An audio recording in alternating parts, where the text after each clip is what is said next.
नमस्कार दोस्तों, स्वागत है आपके अपने चैनल लर्निंग प्लेटफॉर्म में। तो मैं आज आपके लिए लेकर आई हूँ sub inspector in Delhi police and central arm police forces. तो एसएससी ने जो वैकेंसी निकाली है वो एसआई की निकाली हुई है और बहुत अच्छी वैकेंसी है। सभी को ये फॉर्म फिलअप करना चाहिए। तो इसमें क्या क्या एज लिमिट, क्या क्या इसकी क्वालिफ़िकेशन है, कितनी रेस है, फीमेल के लिए कितना है, मेल के लिए कितना है, ये सभी नोटिफिकेशन हम इसमें पढ़ेंगे। क्या क्या एप्लीकेशन फ़ीस है, क्या लास्ट डेट होने वाली है, कब से एग्ज़ामिनेशन स्टार्ट है और एग्ज़ाम की डेट क्या है। तो वीडियो शुरू करते हैं और वीडियो में देखते हैं कि क्या क्या इसमें एज क्राइटेरिया होने वाला है, क्या क्या इसमें सभी चीज़ों की क्राइटेरिया है। तो sub inspector in Delhi police and central arm police force examination 2024 SSC ने ये निकाली हुई है। डेट ऑफ सबमिशन की जो ऑनलाइन एप्लीकेशन की स्टार्टिंग डेट है वो 4/3/2024 है। लास्ट डेट 28/3/2024 है। लास्ट डेट जो फ़ी पेमेंट की है वो 29/3/2024 है। Withdraw of application form correction online payment की जो लास्ट डेट है वो है 30/3/2024 से 31/3/2024। उसके बाद बात करें कंप्यूटर बेस्ड एग्ज़ाम होगा, वो 9, 10, 13 मई 2024 को होने की संभावना है। सब इंस्पेक्टर जीडी इन CAPFS के लिए जो इसका पे स्केल है, लेवल 6 का पे स्केल है, 35,400 से 1,12,400 इसकी सैलरीज होने वाली है। ग्रुप बी की जॉब है, नॉन गजेटेड है, नॉन मिनिस्ट्रियल है।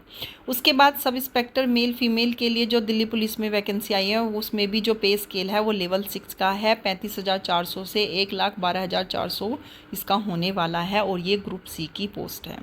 उसके बाद जो ये मेल फीमेल के लिए टेंटेटिव वैकेंसीज़ आई हुई हैं सब इंस्पेक्टर के लिए, सब इंस्पेक्टर एक्स सर्विसमैन के लिए, दिल्ली पुलिस फीमेल के लिए, और ये सब चीज़ें आप नोटिफिकेशन से एक बार देख लेना। उसके बाद इसके में बात करें एज लिमिट की, तो एज लिमिट 20 से 25 ईयर्स होनी चाहिए। मतलब तुम्हारा जो एज रिकॉर्ड है वो 1/8/2023 से 14/7/1988 तक होना चाहिए। मतलब तुम्हारा उससे पहले का बोर्न अप नहीं होना चाहिए। मैक्सिमम 25 साल, मिनिमम 20 साल। उसके बाद कैटेगराइज की बात करें एज लिमिट में, जो एज रिलैक्सेशन होता है वो SC/ST के लिए 5 साल है, OBC के लिए 3 साल है, एक्स सर्विसमैन के लिए भी 3 साल है। एग्जामिनेशन की बात करें, process of certification and format of certificate, ये सब नोटिफिकेशन में जो आपको यूज़फुल लगता है वो यहाँ से एक बार पढ़ लेना। बाकी लिंक आपको डिस्क्रिप्शन में मिल जाएगा, वहाँ से आप इसको थ्रूली पढ़ लेना, क्योंकि फॉर्म को फिलअप करने से पहले एक बार नोटिफिकेशन पूरा अच्छी तरीके से पढ़ लेना चाहिए। सेंटर ऑफ एग्जामिनेशन की बात करें तो ये रीजन के हिसाब से दिए गए हैं, central regions, eastern regions, Karnataka regions, और ये सब चीज़ें जो आपके कन्वीनियंस और कन्वेंस के हिसाब से है उसमें आप अपना यहाँ से सेंटर ऑफ एग्जामिनेशन फिलअप कर लेना। स्कीम ऑफ एग्जामिनेशन, अब एग्ज़ाम पैटर्न कैसा है उसके बारे में बात कर लेते हैं। तो 2 पेपर होंगे, पेपर 1 होगा फिजिकल स्टैंडर्ड टेस्ट का और पेपर 2 होगा आपका फिजिकल एंडुरेंस टेस्ट का। और इसमें पेपर 1 में भी हमारे पेपर 1 में हमारे general intelligence, general knowledge and general awareness 2 घंटे का पेपर होगा, 200 मार्क्स का होगा और नंबर ऑफ क्वेश्चंस भी 200 होंगे, क्योंकि 50 मार्क्स का होगा reasoning, general intelligence reasoning, 50 marks की जनरल नॉलेज GS, 50 का क्वांटिटेटिव एप्टीट्यूड और 50 मार्क्स की इंग्लिश कॉम्प्रीहेंसन। तो ये होगा। पेपर 2 में हमारा इंग्लिश लैंग्वेज एंड कॉम्प्रीहेंसन होगा 200 मार्क्स का। उसके बाद 2 घंटे के पेपर होंगे, जो दोनों पेपर हमारे ऑब्जेक्टिव टाइप होंगे और 1/4 की मार्किंग होगी।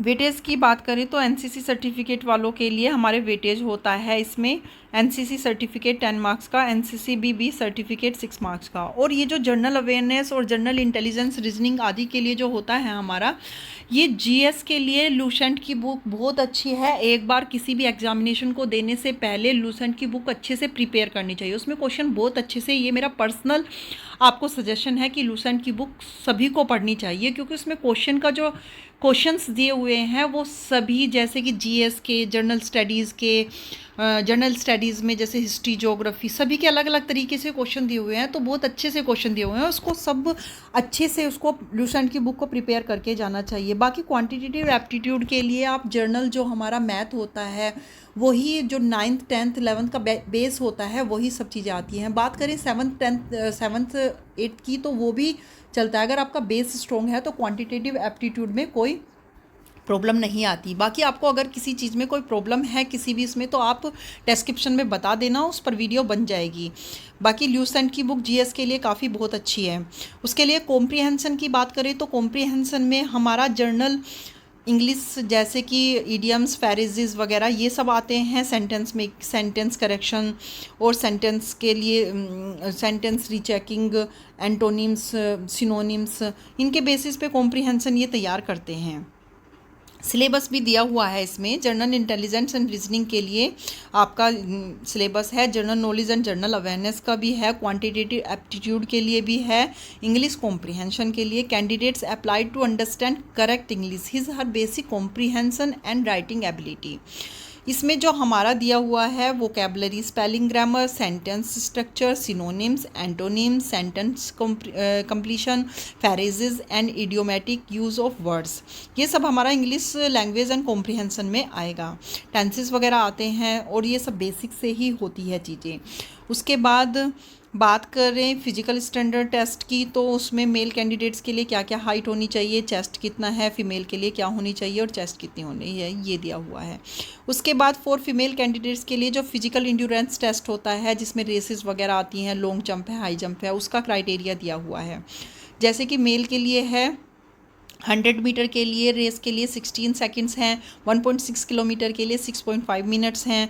लॉन्ग जंप है 3.65 मीटर के लिए उसके 3 चांसेस हैं। हाई जंप के लिए 1.2 मीटर्स के लिए 3 चांसेस हैं।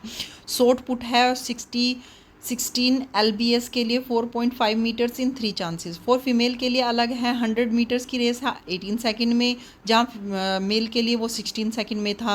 800 मीटर की रेस है 4 मिनट्स में। लॉन्ग जंप है 2.7 metres in 3 chances. High jump 0.9 metres in 3 chances. तो सभी के लिए अलग अलग है, ये सारी चीज़ें हैं। तभी कहते हैं कि फॉर्म फिलअप करने से पहले एक बार नोटिफिकेशन अच्छे से पढ़ लेना चाहिए। बाकी बेसिक चीज़ें मैंने आपको बता दी है। पूरा नोटिफिकेशन पढ़ने के बाद ही आपको पता चलेगा। टैटूज़ वगैरह अगर किसी के बनाए हुए हैं तो उसके लिए भी कोई नहीं है, पर उसके लिए क्राइटेरिया दिया हुआ है। टैटूज़ विल बी अलाउड पर एज फॉलोइंग क्राइटेरिया, जैसे कंटेंट, लोकेशन, साइज़ कितना होना चाहिए। अगर किसी का टैटू बना हुआ है तो भाई वो एक बार इसको देख लेना, नोटिफिकेशन में इसको मेंशन किया हुआ है। यहाँ से सारी चीज़ें पढ़ने के बाद ही फॉर्म को फिलअप करें। डॉक्यूमेंट वेरिफिकेशन के लिए बुलाया जाएगा, ये बात का प्रोसीजर है। उससे पहले ये सारा नोटिफिकेशन में ही दिया हुआ है। जो सारी चीज़ें हैं आपके लिए, जो आपके काम की चीज़ें हैं, तो आप उनको यहाँ से पढ़ लेना।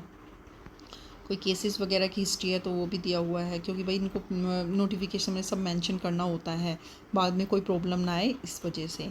ये सारी चीज़ें यहाँ पर, ये सारा नोटिफिकेशन ही है और कंप्लीट हो चुका है। तो भाई फॉर्म बहुत अच्छे हैं, तो सभी को फिलअप करना चाहिए। अगर कोई क्वालिफाइड है और SI पुलिस, दिल्ली पुलिस में जाने की इच्छा रखता है तो उनको फॉर्म ज़रूर फिलअप करना चाहिए।